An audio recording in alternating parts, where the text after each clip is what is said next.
I kind of, get a little upset when engineers start rattling off about how important the gear is, and how you cannot make a real record without nice gear.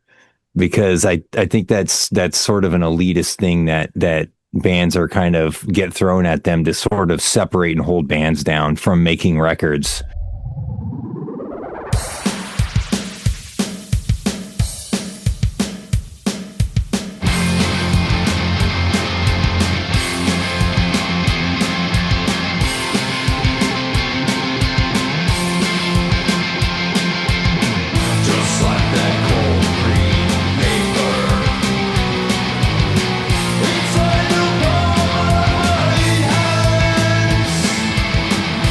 Duffel bag.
Welcome to the Dreams of Consciousness podcast.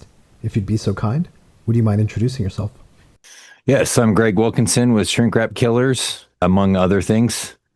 And of the other things that you do, I should say that listeners of this podcast should be familiar with you by now because your work as an engineer comes up quite regularly. In fact, almost every week. A lot of the bands that I speak to have worked with you in some capacity, either recording or mixing or mastering.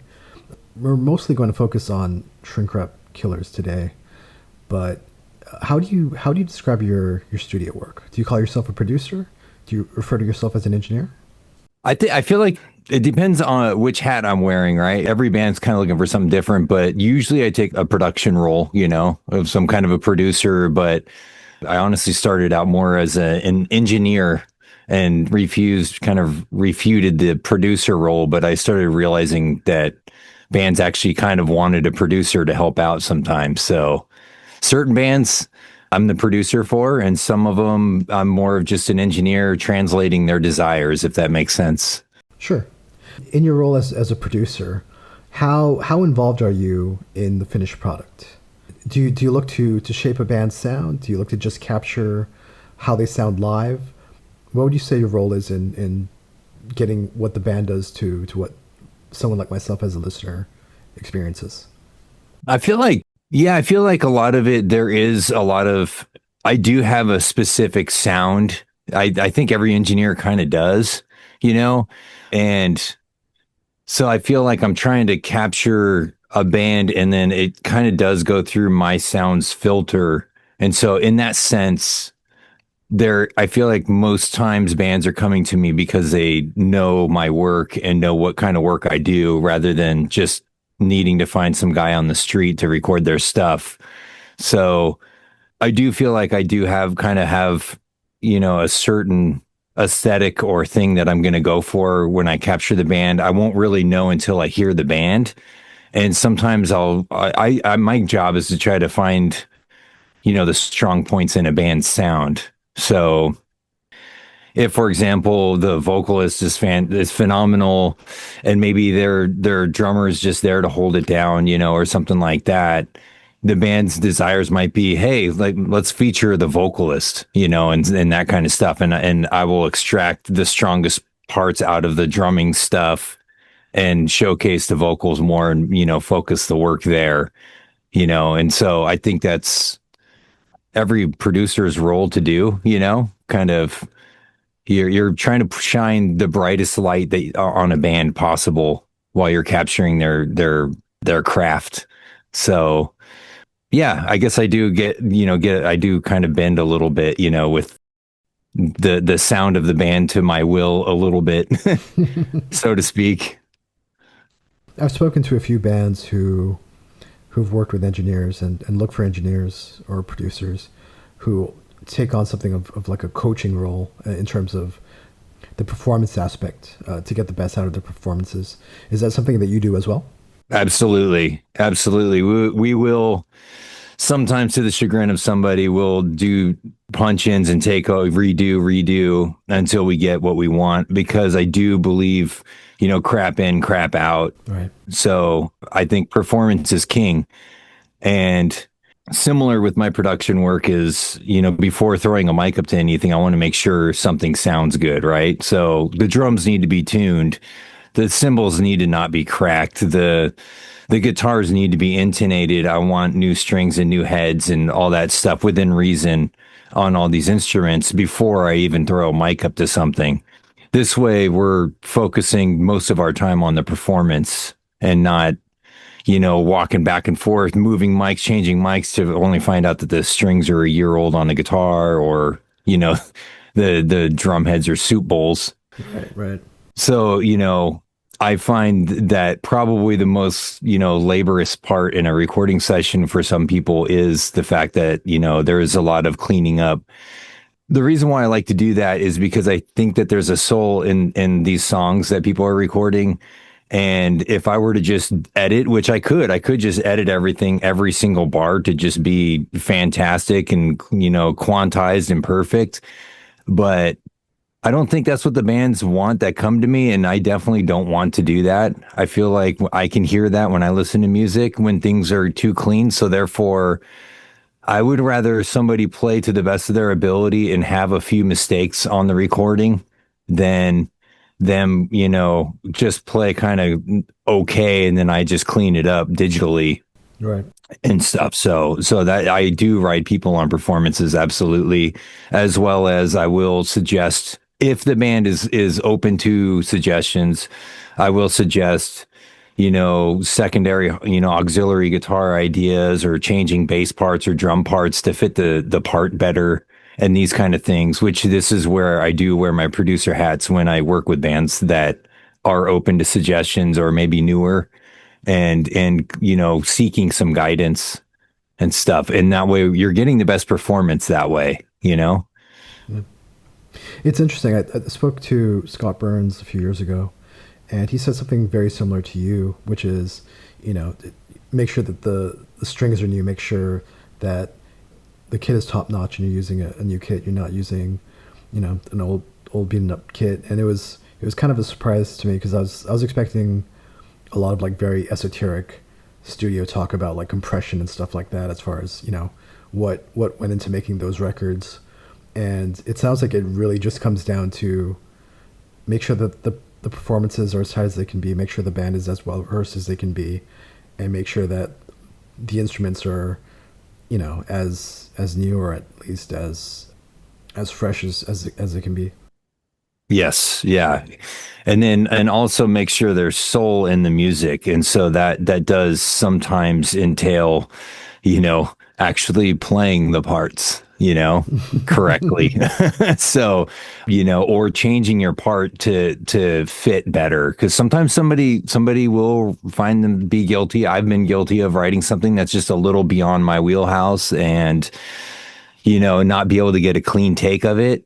And sometimes it's just better to just scale it back a notch and just get something that can be played instead of edited, and that Right. kind of stuff. So those are, yeah. I mean, I think that people kind of get into this whole thing with gear where they feel like preamps and you know microphones and compressors and all these toys and stuff, they are tools, but they are not necessary tools. In this day and age, you have those kind of tools in computers now.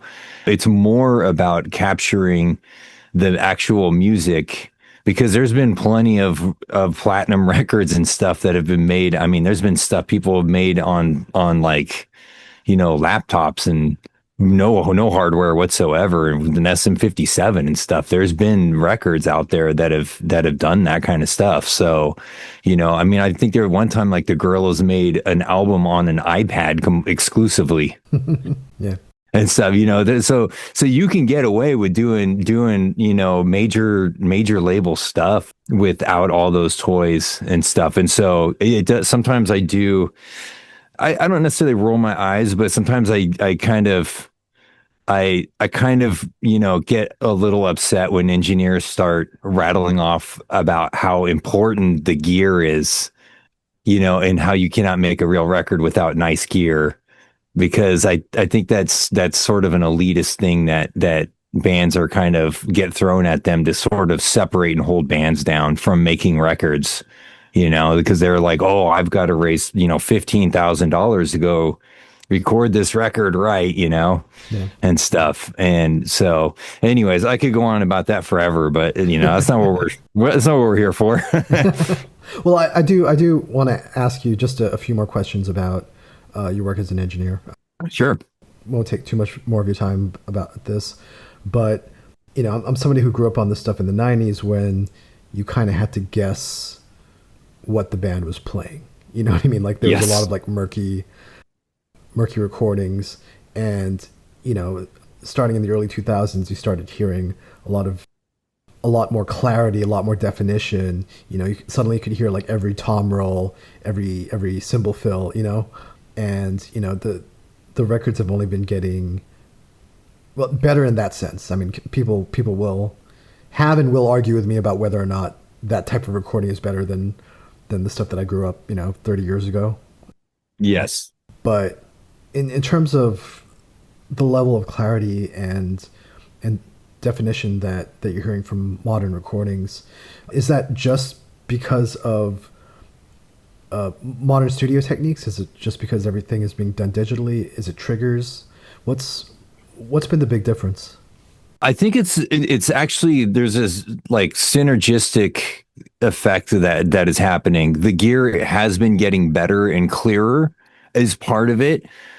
People now, I mean, I'm recording, 20-year-old people, drummers and stuff now that are doing stuff that people weren't even capable of doing cleanly in the 90s, because they grew up hearing, like, as you said, in the 2000s, recordings started getting clearer and more defined, more processed. There's definitely like, in the 2000s, something I really didn't care for much was a lot of the quantizing and sample replacements of drum kits and stuff to where they're making these drummers sound inhuman. And now there's actually people that have grown up listening to that, thinking that that is what drummers do, and they can actually just physically do it now. Right. And so I think that that's part of it, is that I'm not saying that people are just becoming better musicians, but I feel like the bar for metal now, rather than having maybe 100 bands where you're like, wow, these guys are doing fantastic stuff in the early 90s. Now you've got, thousands, thousands and thousands of people doing unreal stuff on, the drums and guitars and stuff, because as the production's been getting clearer, you have bands like Meshuggah and stuff showing, death metal people that you can do that too, and Cannibal Corpse and stuff, where you're like, okay, you can actually make this stuff clear and crazy, Yeah. And stuff. And so I think it's kind of this thing that the technology's gotten better, the expectations gotten higher for clarity, and then the actual musicianship has improved at a younger age for people. Now you have kids being able to play, Cannibal Corpse and stuff at 16, in their garage or whatever. So I think that there's a little bit of all that going on. And so it's that the recordings that I like now is where people take a more old school approach, where they still perform everything and they don't quantize, but you have that modern clarity. Like that seems to be the happy medium that I really enjoy out of listening to a lot of this modern stuff.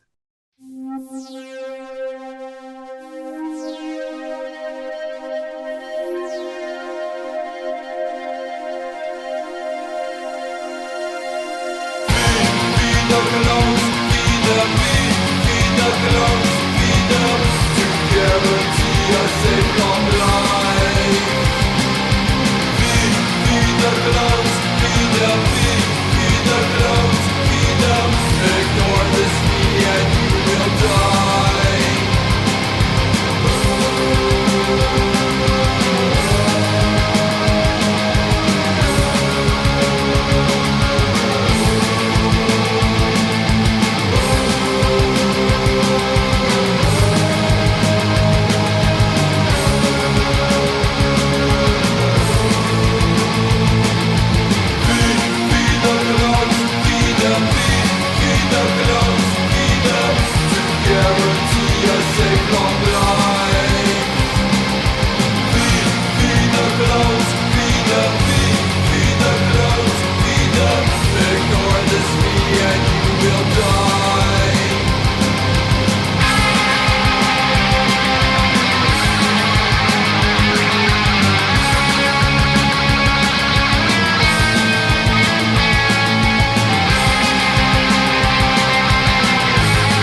touch on something that you said in terms of drum replacement. You yourself don't have a problem with using a drum machine, right? No. Yeah. Oh no. Shrink Wrap Killers only uses a drum machine, so Yeah. yeah. And I think Brain Oil was also a drum machine band, right? Well, so Was it program drums? yes. So when I started Brain Oil as it was a one piece. So clearly, I did actually play drums on recording some comp tracks Okay. before I had any bandmates, and then I played some live shows as a one piece, and that was with the drum machine because I couldn't do all of it Right. and Right. stuff. Okay. And I don't have any problems with drum machines. I'm also a big fan of old stuff like Big Black and things like that, where drum machines and Godflesh stuff, where drum machines were kind of a feature almost. Yeah. As far as Shrink Wrap Killers goes, I mean, it's a departure from, for someone like me who doesn't know you personally and only knows you through the albums that you produce and some of the bands you've been in. It does seem like a departure from what I would expect from you. What was the genesis of Shrink Wrap Killers, and how long have you always been a fan of new wave and post punk and that style of music? Absolutely. Yeah, I grew up loving, Devo, Wall of Voodoo, all that kind of stuff. Gary Newman, Two Way Army. So Kraftwerk. And this project, I feel like I've always wanted to kind of do something where it's a little more new wave with the garage rock kind of feel. I had actually ironically made an attempt to make a band like this in 2001. And we actually called it Shrink Wrap Killers because I really wanted to do a new wave band called Shrink Wrap Killers. And we played like one show and then it just sort of fell apart. But, realizing a bunch of people playing heavy music, trying to do new wave at the time was didn't work out. But, we it was worth a shot, and I did it. I really wanted to do it again and revisit it. And so I always kind of, even in the 90s, I would record stuff on my cassette 8-track or whatever I had at the time. In the early 2000s, I would record these kind of quirky new wave songs, but I never did vocals. And so when I tried to do the new wave thing in the early 2000s, we had a vocalist, and it was super fun, but it just wasn't, it wound up becoming more of a death rock band, which was not the vision.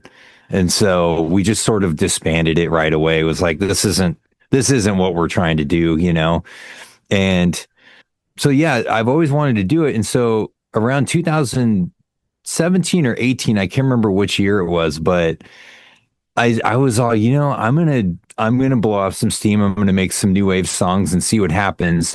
I'm gonna force myself to sing on it. And I actually I kind of got this revelation. I can just do this. This is fine. Cause I mean, I don't need a perfect voice for this kind of stuff. It's pretty trashy and lo-fi. And the songs just started pouring out of me after I realized I could just pull it off. I did 2 songs. I was like, you know what? I enjoy it. I'm just going to keep doing it. And I wound up with, a 10-song, what wound up becoming a 10-song LP in 2019. So it was well worth the experiment, I guess. I mean, in terms of wanting to do a project like this, was a lot of it just you being a fan of the movie Bad Boy Bubby? So that's where Shrink Wrap Killers, the concept of wearing shrink wrap on my head came from, was because there was a scene where Bad Boy Bubby wound up in a band, and they played this really kind of goofy new wave music, and they all had saran wrap all over them. I was also a big fan years ago of the first, what's his name? Gary Wilson. And he had, in his record, he had a bunch of saran wrap on him. And I thought that was super funny too. And so, yeah, I was just kind of thinking, it's a ridiculous costume, and so I don't know. I kind of was thinking new wave music with that would be really fun. But the Bad Boy Bubby thing didn't really inspire me to play new wave. I already wanted to do that. I made all these feeble attempts in the 90s to do like a garagey new wave thing. Just more, I just like lo-fi music, and so, but my goal, and I feel like I've been doing it, and this new album that's coming out, I'm pretty happy with, because I'm getting closer and closer to cross-pollinating the different factions of new wave and post-punk and like, you know, early electronic music, because those are all things that I feel like are appropriate for this project. So I was always trying to figure out, how can I marry Kraftwerk with Wall of Voodoo, maybe throw some extra like Ennio Morricone in there, but then also have Devo and you know, and that kind of stuff, and like even like Ramones and, you know, more currently Spitz and stuff like that, and just kind of just take all of it and just smash it together into this kind of bizarre feeling, you know. Yeah. Some of your solos are really have this like Greg Ginn kind of feel to them. That kind of like, you know, his I don't even know how to describe his style. It's like it's I'll not take that as a compliment. But you know what I mean, right? Like there's this very specific style of solo that he used to play. Yeah. Was that intentional? I wouldn't say it's intentional, but it definitely, you know, I definitely have early inspirations in guitar. When it comes to guitar leads and stuff, I really appreciate old guitarists like, you know, Greg Ginn and Paul Leary and Tom Flynn, like the guitar players where they have all this kind of wacky vibrato and tritones and you know, all these things where it just sort of is off kilter, and you're kind of, you know, and I kind of feel like I'm not at their playing capability even now. So I enjoy the fact that I feel like a lot of these solos, you kind of feel like, is he going to make it to the end, or is he going to completely crash? And so a lot of my solos are kind of a one take, and I'm all, as long as nothing is just egregious, I keep it, you know, because I really like that feeling of chaos.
terms of capturing the sound of Shrink Wrap Killers, were you looking for a more retro sound?